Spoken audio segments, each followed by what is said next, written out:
Good morning, or good afternoon, I mean. Now we are going on with the list of prime ministers, the most important prime ministers we are taking off, and we hold separate lectures on.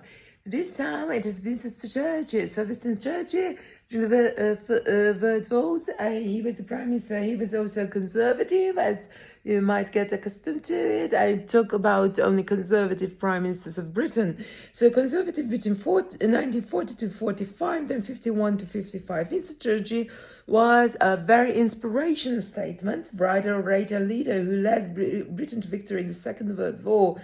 He served as Conservative Prime Minister twice, from 1940 to 45, before being defeated in the 45 general election by the Labour leader Clement Attlee, and from 51 to 55. Born on 30th of November 1874, Blenheim Palace, Oxfordshire, died 24th January 1965, London. Dates in office 40-45, 51-55.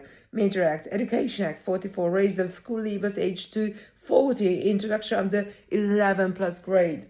Interesting fact: Churchill was awarded the Nobel Prize in Literature in 1953 for his many published works. More information, including archive footage, can be found in the Churchill War rooms.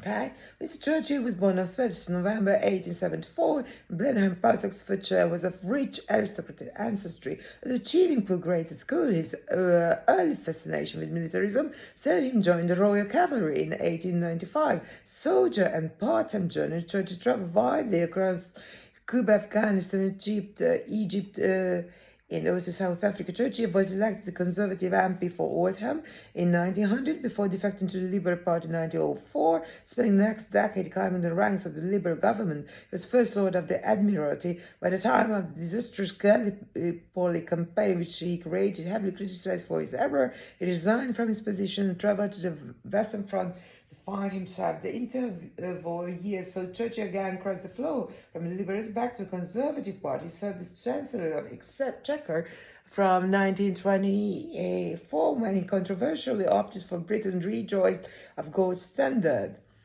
Tory electoral defeat follows. Churchill lost his seat and spent much of the next 11 years out of office. Following Newton Chamberlain's resignation in 1940, Churchill was chosen to succeed him as Prime Minister of an all-party coalition government. Churchill also adopted the self-created position of Minister of Defence. By his reaction in 1951, Churchill was, in the words of Jenkins, gloriously unfit for office. And in 1955, making way for his Foreign Secretary and Deputy Prime Minister Anthony Eden. He died in 1965. Thank you very much for your attention. Bye-bye.